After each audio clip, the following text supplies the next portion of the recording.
Deux conventions portant sur l'emploi des jeunes ont été signées aujourd'hui. L'AGEROUTE, l'Agence de gestion des routes et la SODEFOR ont signé un partenariat avec le PAPC, le programme d'assistance post-crise. Demain, samedi 15 novembre, sera célébrée la Journée nationale de la paix. Dans ce journal, vous entendrez la déclaration du gouvernement.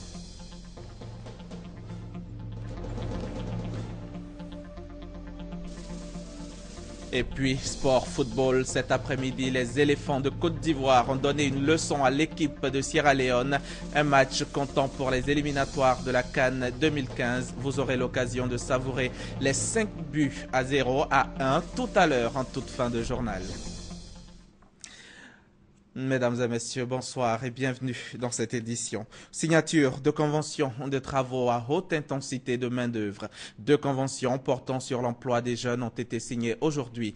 L'AGEROUTE, l'Agence de gestion des routes et la SODEFOR ont signé un partenariat avec le PAPC, le programme d'assistance post-crise. Ces conventions ont été signées en présence du Premier ministre Daniel Cablon-Duncan. Le reportage de Sidonie Davila.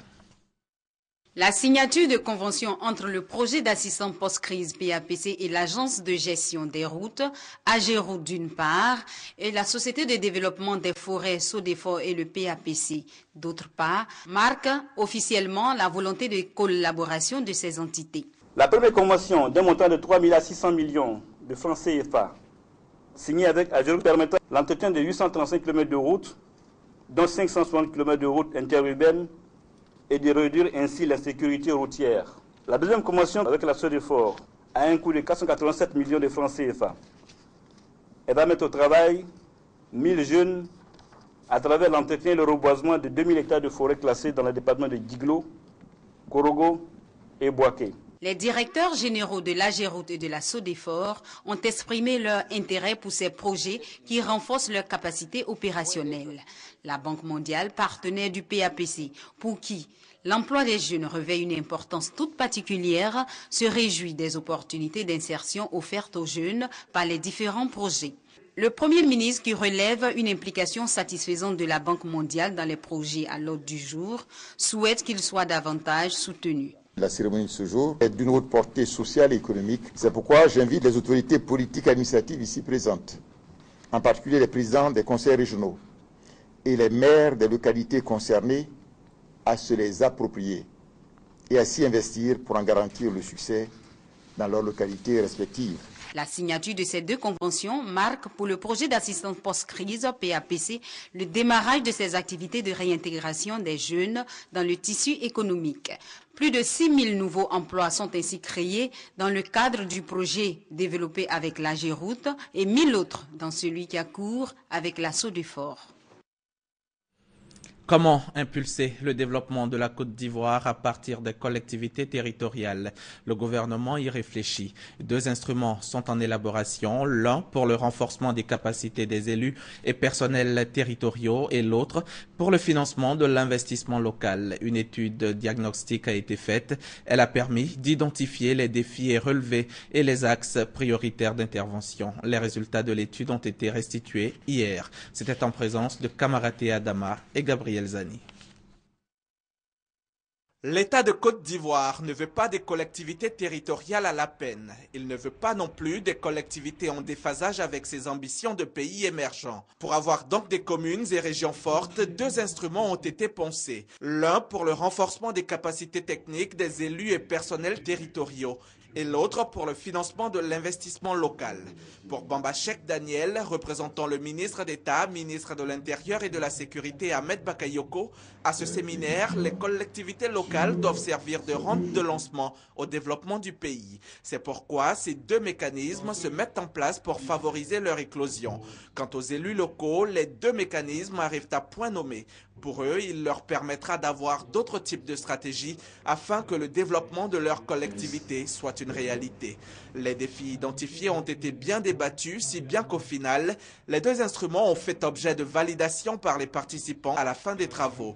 Pour rappel, le ministère d'État, ministère de l'Intérieur et de la Sécurité signait en décembre 2012 le C2D, le contrat de désendettement et de développement pour la période 2012-2015. Une mesure qui conduit à l'annulation de la dette des collectivités dans le seul but de favoriser leur redynamisation. Demain, samedi 15 novembre, sera célébrée la Journée nationale de la paix et la cérémonie officielle aura lieu à la Fondation Félix Houphouët-Boigny de Yamoussoukro. Le gouvernement invite les Ivoiriens à conjuguer leurs efforts pour consolider la paix en Côte d'Ivoire. Les femmes sont invitées, elles, à s'impliquer dans cette journée. Gabriel Zani. Aujourd'hui, il n'y a pas un Ivoirien qui n'aspire à la paix. La paix, devenue une denrée rare du fait de la décennie de crise sociopolitique, est en train de revenir petit à petit dans le pays sous l'impulsion du gouvernement. Pour la célébration de la Journée nationale de la paix, le samedi 15 novembre, la ministre de la Solidarité a livré un message rassembleur. Les stigmates de plusieurs années de déchirement interne, la recherche acharnée de la paix véritable et définitive, devant conduire à une reconstruction inclusive, harmonieuse, pour un développement durable, s'impose à tous comme un défi à relever. Pour la consolidation de la paix dans le pays, Anne Désiré Ouloto met en avant l'implication des femmes, même si la paix n'est pas seulement une affaire de femmes. La commémoration de l'édition 2014 de la Journée nationale de la paix a pour thème principal « Femmes et paix, quel défi pour une Côte d'Ivoire émergente à l'horizon 2020 » qui vise à montrer, si besoin en était encore, le rôle déterminant qu'ont toujours joué et que peuvent encore jouer les femmes dans la recherche, la consolidation et la promotion de la paix. Pour cette 14e édition de la Journée nationale de la paix, la cérémonie officielle se tiendra à Yamoussoukro. Sans distinction ethnique, religieuse ou politique, l'institution de cette journée en 1996 était une invitation faite à tous les Ivoiriens pour épouser la culture de la paix, dont l'un des apôtres reste Félix Houphouët-Boigny, le premier président de la République de Côte d'Ivoire. Il n'a cessé de répéter que la paix n'est pas un vain mot, mais un comportement. La paix n'est pas un vain mot, mais un comportement. L'ONG Genesa, elle, a décidé de célébrer la journée de la paix à Diokwe, dans l'ouest de la Côte d'Ivoire. Leur objectif est de sensibiliser les populations sur le changement de mentalité pour une société de paix, respectant les droits de l'homme. Serge Collier. La violence tue, la paix préserve la vie. Ce message de l'ONG Genesa, Génération pour l'émergence d'un nouvel esprit africain, a décidé de le véhiculer en Côte d'Ivoire et dans la sous-région. À l'occasion de la célébration de la journée de la non-violence et de la paix le 15 novembre à Diokwe, l'organisation va mener des actions de sensibilisation. Il s'agit notamment, a indiqué le docteur Agnelbin, conférencier, de véhiculer des messages de paix. Une journée de planting d'arbres pour la paix à Guitrozon est également prévue pour les membres de l'ONG Genesa au moment où plusieurs pays africains, dont la Côte d'Ivoire, s'apprêtent à organiser des élections présidentielles en 2015. Il est important d'inculquer aux populations les règles du jeu démocratique.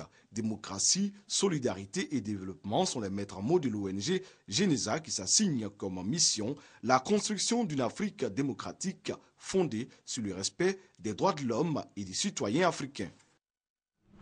Le ministre d'État, ministre de l'Emploi, des Affaires sociales et de la formation professionnelle, informe que le samedi 15 novembre 2014, journée nationale de la paix est déclarée jour férié et chômé sur toute l'étendue du territoire national. Le ministère de l'Environnement, de la Salubrité urbaine et du Développement durable est en campagne de sensibilisation. Après la mesure de suppression des sachets plastiques, le ministère invite les populations à utiliser les sacs réutilisables, des sacs écologiques moins nuisibles pour l'environnement. Le top départ de la campagne a été donné par le ministre de l'Environnement. C'était dans la commune de Marcory. Grace Kando y était pour RTI. Un supermarché dans la commune de Marcory.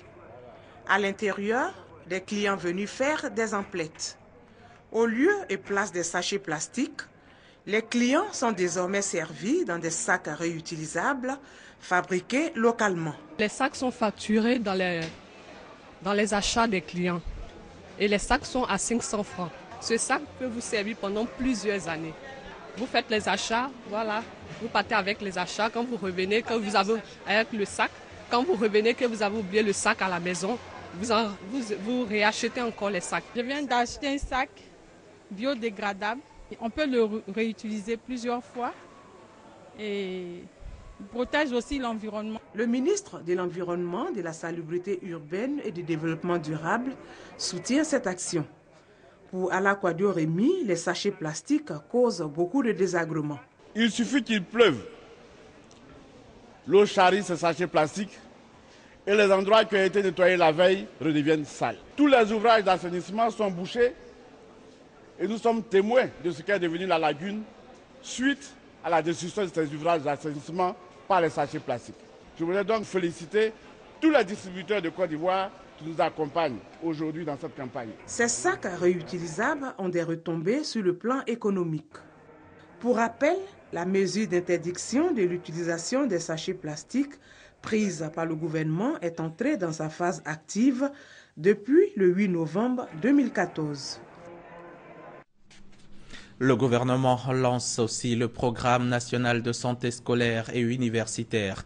L'objectif, améliorer la santé des élèves, lutter contre l'absentéisme et l'échec scolaire. Le ministre de la Santé et de la lutte contre le sida et la ministre de l'Éducation nationale et de l'enseignement technique ont pris part au lancement de ce programme dans la commune d'Abobo. Reportage Christelle Honda, Serge Gongoma. Selon les données recueillies au titre de l'année scolaire 2013-2014, ce sont plus de 40 000 affections bucco-dentaires et plus de 10 000 affections ophtalmologiques qui ont été constatées dans les établissements. Face à ce constat alarmant, l'État de Côte d'Ivoire, à travers le ministère de la Santé et de la lutte contre le sida, a lancé le programme des activités de visite médicale systématique et de prise en charge intégrée des pathologies handicapantes en milieu scolaire. On s'est rendu compte que beaucoup d'enfants, pendant l'année scolaire, étaient obligés d'abandonner les cours, soit parce qu'ils étaient malades, mais dû peut-être à des questions de vue, des questions oculaires. Et avec donc la réforme hospitalière que nous sommes en train de mettre en place, nous sommes dit que c'était le moment de pouvoir nous aussi reprendre ces visites médicales systématiques. Ce sont des enfants qui auront de bons rendements scolaires parce que ceux qui sont malades seront détectés, donc pris en charge, et les autres qui sont en bonne santé, évidemment, des conseils d'usage vont leur être donnés. Je voudrais lancer un appel à tous les parents, les enseignants, les directeurs d'école. Je voudrais que tous fassent en sorte que tous les élèves puissent participer à cette opération-là. Le directeur d'Abobo Nord, quant à lui, s'est réjoui du choix de son établissement pour le lancement du programme. Démarré à Abobo, le programme national de la santé scolaire et universitaire s'étendra sur tout le territoire national. L'opération d'orientation des bacheliers 2014 a démarré depuis le mardi 11 novembre dernier et est entièrement gratuite. Cette opération concerne l'ensemble des bacheliers 2014 et se déroule uniquement sur le site web www.orientation.étudiant.edu.ci. Les préinscriptions faites initialement sur le site www.dorexi.net de la Dorex ne sont plus valables. Les étudiants 2014 dont le numéro de table n'existe pas sur la plateforme d'orientation doivent s'adresser au service de la DECO. Enfin, l'opération d'orientation dans les grandes écoles privées démarrera le mercredi 19 novembre 2014. Pour atténuer les effets néfastes des flux migratoires, la Côte d'Ivoire veut se doter d'une stratégie nationale de politique migratoire, une politique qui devrait reposer sur le double concept d'une immigration légale et d'une immigration utile à la fois aux migrants, assurée de trouver donc sur le sol ivoirien des conditions d'accueil et facilitant son intégration économique et sociale. Le ministère d'État, ministère de l'Intérieur et de la Sécurité vient d'achever un séminaire de réflexion sur le document d'avant-projet. Ami Sissoko. 200 millions, c'est le nombre de migrants dans le monde. En Côte d'Ivoire, ils constituent plus de 12% de la population totale, selon la Direction de la population des Nations Unies. Pour protéger ces migrants et voir dans quelle mesure leur contribution pourra aider au développement du pays, la Côte d'Ivoire élabore un document sur la stratégie nationale de la politique migratoire. Le projet est piloté par le ministère d'État, ministère de l'Intérieur et de la Sécurité et l'Organisation internationale pour les migrants, OIM. C'est un document de l'avant-projet de la stratégie nationale pour la politique migratoire qui a été proposé à tous les départements ministériels afin de pouvoir recueillir les inputs pour en traduire à une stratégie nationale. Cette vision stratégique, nous l'avons voulu conforme à la tradition d'hospitalité de la Côte d'Ivoire, protectrice des migrants, mais aussi soucieuse des grands équilibres économiques et garante de la sécurité et de la sûreté de notre État. La migration n'est pas sans conséquences. Selon les participants, elle doit être régie par des critères. Les critères ont été définis et les critères tiennent en compte donc la question d'âge, la question la compétence linguistique, la question de niveau d'études, la question également de l'expérience professionnelle. Ils viennent souvent pour avoir de l'emploi. Est-ce qu'il y a besoin d'emploi en Côte d'Ivoire? Est-ce qu'une bonne planification est faite? Est-ce que les infrastructures socio-économiques existent pour qu'on puisse les soigner, pour qu'on puisse les éduquer en cas de besoin? La stratégie nationale de la politique migratoire devra, selon le ministère d'État, ministère de l'Intérieur et de la Sécurité, contribuer à l'émergence de la Côte d'Ivoire à l'horizon 2020. L'interdiction de pêche dans les eaux de lagune dans les localités de Dabou et de Jacquesville vient d'être levée. L'annonce a été faite hier par le ministre des Ressources animales et halieutiques, Kobena Kwasi Adjoumani. Dès demain samedi, les acteurs du secteur de la pêche pourront reprendre leurs activités suspendues depuis plus d'un an. Compte rendu, Michel Digré. À partir de ce samedi 15 novembre, les populations de Jacquesville et celles de Dabou pourront à nouveau embarquer dans leurs pirogues pour pratiquer la pêche dans les eaux de lagune sans être inquiétés.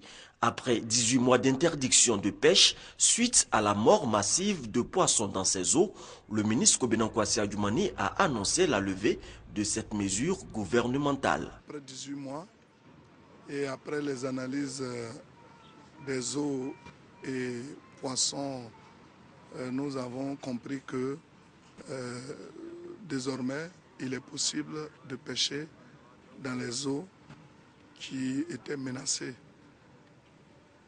Et il est tout à fait normal qu'en tant que membre du gouvernement, nous venions apporter la bonne nouvelle pour dire à nos parents, pêcheurs, que désormais la pêche est réouverte du côté de ces localités-là. Les acteurs du secteur de la pêche ont fortement été éprouvés au cours de ces 18 mois. C'est pourquoi le gouvernement s'engage à les aider à la redynamisation de leur filière. À cet effet, le ministre Kobena Kwasi Adjoumani a procédé à la mise en place d'un fonds de solidarité qui contribuera à la relance des activités des pêcheurs. Fin de tournée de la ministre de la Communication. Après Bingerville, Plateau et Cocody, Afoussiata Bambalamine, émissaire du RDR, a mis le cap sur Atekoubé. La ministre a échangé avec les populations qu'elle a invitées à soutenir la candidature du président Alassane Ouattara à la présidentielle de 2015. On retrouve Sidonie Davila. À Atekoubé, comme cela a été le cas dans les autres communes où elle est passée, Afoussiata Bambalamine a expliqué aux populations l'importance pour elle d'adhérer à l'appel de Daoukro. Pour mieux faire passer son message, elle leur a surtout expliqué les raisons qui sous-tendent cet appel qualifié d'historique. Suite à l'appel qui a été lancé par le président Bédié, qui trouve son fondement dans l'appel de 1958 qui a été lancé également par feu le président fondateur de notre nation, le président Houphouët-Boigny, de s'unir pour accéder à l'indépendance pour la Côte d'Ivoire et ensuite accéder donc à la magistrature suprême. De la même façon, Cet appel de Daokro lancé par le président Bédié est aussi un appel à s'unir autour de notre président pour lui donner un second mandat. Pour les militants et les populations déjà conquis par le message, cette rencontre est l'occasion de dire à l'émissaire du RDR qu'ils sont tous prêts à donner leur voix pour la réélection du président Alassane Ouattara en 2015. Notons qu'avant cette dernière étape dans la commune d'Atekoubé, la ministre Afoussiata Bamalamine était dans la matinée à la rue Lépic à Cocody pour également inviter les Ivoiriens à l'union en vue de permettre au chef de l'État de poursuivre avec eux la reconstruction de la Côte d'Ivoire pour une nation forte et prospère. Ils sont nombreux, justement, ces partis politiques et associations qui soutiennent aussi la candidature du président Alassane Ouattara à la présidentielle d'octobre 2015. Plusieurs tournées ont donc été effectuées dans différentes localités pour inviter les populations à adhérer à l'appel de Daokro. Faisons le tour de quelques localités avec nos reporters. Après l'appel historique lancé par le président du PDCI RDA, Henri Konan Bédié, les membres de l'association Somadian refusent de rester en marge. Ils ont donc occupé les rues de Treichville en guise d'adhésion et de soutien à la candidature unique du président Alassane Ouattara à la présidentielle de 2015. Ils ont fait nombreux le déplacement, les militants du RHDP, pour entendre le message des envoyés du président du PDCI, Henri Konan Bédié. Pour le député de Goudouko Nyambezaria, l'appel de Daokro va permettre à la Côte d'Ivoire d'amorcer son vrai développement avec l'instauration d'une paix durable dans le pays. Eloge Kramo a demandé pour sa part aux militants de renouveler leur structure de base pour rendre fort le PDCI dans le département de Lakota, puis a ajouté que la réélection du président Alassane Ouattara reste une priorité pour les Ivoiriens épris de paix. Les échos de l'appel de Daokro retentissent à Tiapoun par la voix de la conseillère du secrétaire général par intérim du RDR. C'est au roi de Tiapoun que Madiara Yao Koulibaly a livré les raisons de sa présence, à savoir convaincre les populations de la localité sur le bien fondé de l'appel de Daokro. Sa Majesté Nanankou III a à son tour porté la nouvelle à l'auditoire. Les populations ont adhéré à l'appel de Daokro et ont promis le relayer dans tous les villages de la localité. Les secrétaires départementaux du Rassemblement des Républicains, eux, sont en séminaire depuis ce matin. La rencontre a lieu au siège du parti à Cocody et elle vise à renforcer leurs capacités. C'est une initiative du secrétariat général adjoint du RDR chargé de l'administration, de l'organisation et du patrimoine. Le témoignage de Maïsako.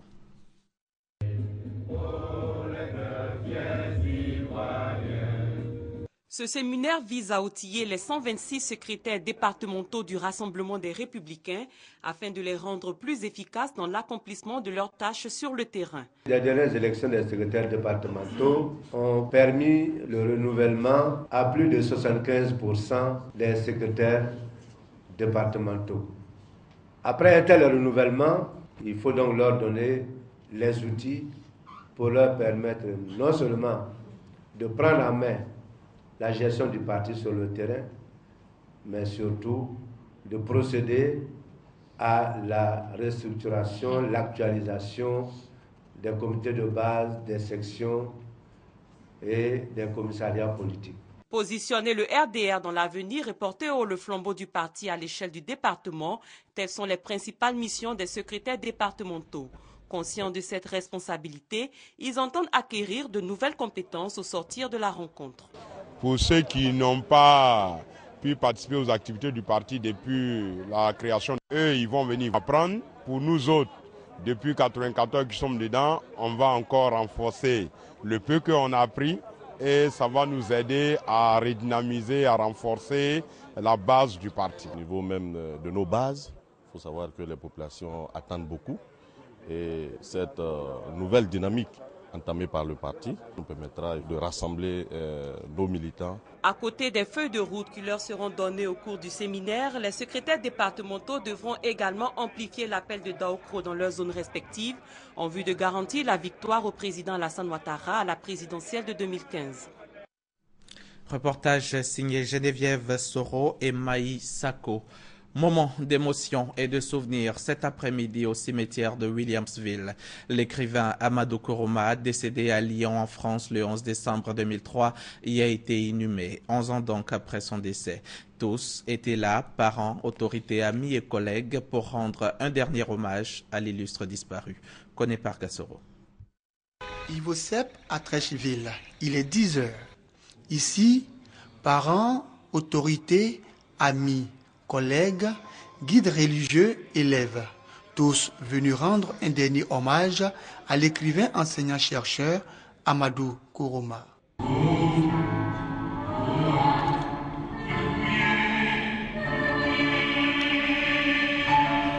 Quelques années après son décès, ses restes sont de retour dans son pays natal, la Côte d'Ivoire. Un acte prémonitoire. Cet illustre écrivain disait même dans son œuvre En attendant le vote des bêtes sauvages, la mort engloutit l'homme, elle n'engloutit pas son nom et sa réputation.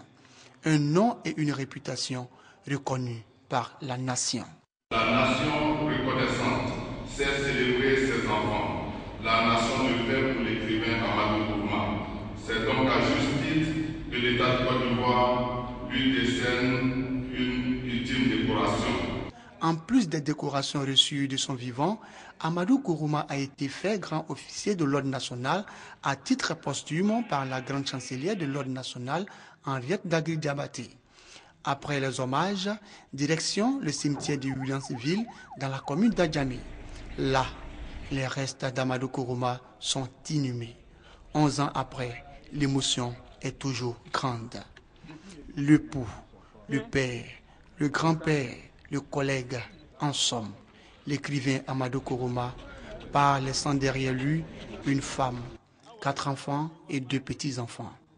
Adieu le maître, adieu l'enseignant, adieu l'artiste, adieu Amadou Kourouma, repose en paix.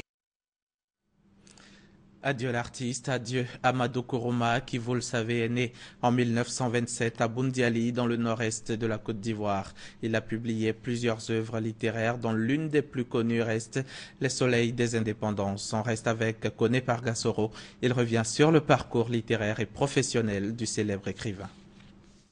Né en 1927 à Boundiali en Côte d'Ivoire, Amadou Kourouma grandit aux côtés de son oncle. En 1950, il devient par la force des choses tirailleur dans l'armée française. Il fera la guerre de l'Indochine avant de rejoindre Lyon en France où il suit des études en mathématiques. De retour en Côte d'Ivoire en 1960, il connaît la prison politique avant de partir en exil. Il revient après ce périple en Côte d'Ivoire en 1968 et publie son premier roman, Les Soleils des Indépendances, qui le révéla au monde entier. 20 ans plus tard, il publie son deuxième livre, Monnaie, outrage et défi, et c'est en 1998 qu'Amadou Kourouma publie En attendant le vote des bêtes sauvages, une œuvre qui remporte le prix du livre Inter. Allah n'est pas obligé, publié en 2000, remporte également le célèbre prix Renaudot. Au moment de sa mort le 11 décembre 2003 en France, il travaillait à la rédaction de Quand on refuse, on dit non, roman qui sera publié à titre posthume en 2004. Amadou Kourouma, en plus des romans, publie des livres pour enfants, mais aussi une œuvre théâtrale, Touyantigui ou Le diseur des vérités. Place maintenant au Chandelier d'Or, cette soirée chrétienne de distinction et de remise d'Oscar. 3 serviteurs de Dieu et un groupe musical ont été distingués pour l'œuvre accomplie dans le sacerdoce. Ce sont au total 5 chandeliers d'or qui ont été décernés à cette 16e édition. Honneur et reconnaissance à 3 serviteurs de Dieu. Le révérend pasteur Bowiwale Jean-Claude sert depuis plus de 3 décennies l'Éternel. Il est consacré à travers le prix spécial Chandelier d'Or, expérience reconnue et dévouement dans le sacerdoce. Le révérend apôtre Séraphin Luboya, le jeune président des églises évangéliques Amis de Jésus-Christ, a été désigné Chandelier d'Or, persévérance et miracle de la foi. Le révérend pasteur Evert Yahi a reçu le prix spécial Chandelier d'Or, responsabilité et obéissance pour la gloire de Dieu. Et le fait d'être reconnu va davantage créer en nous une motivation pour l'avancement de l'œuvre de Dieu en Côte d'Ivoire.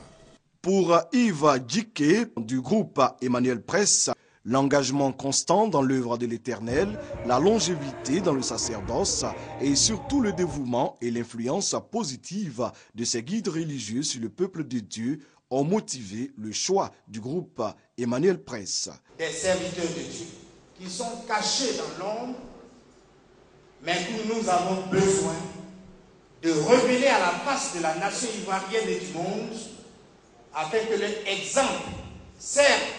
Le thème émergence, la Côte d'Ivoire arrive, donne l'occasion cette année de distinguer le lycée d'excellence Sainte-Marie qui reçoit le prix du meilleur bâtisseur des élites de la nation. Le ministre d'État, Ahmed Bakayoko, parrain de la cérémonie et représenté par le directeur général des cultes, Bamba Messamba, a également reçu un prix. Tous ceux qui sont nominés aujourd'hui n'ont plus droit à l'erreur. Et qu'ils prient pour la Côte d'Ivoire, ils prient pour la nation et ils fassent en sorte aussi que d'autres serviteurs puissent être distingués et portés à la face de la Côte d'Ivoire. Le groupe Emmanuel Presse encourage depuis 16 ans déjà l'excellence dans le domaine religieux et n'entend pas s'arrêter en si bon chemin.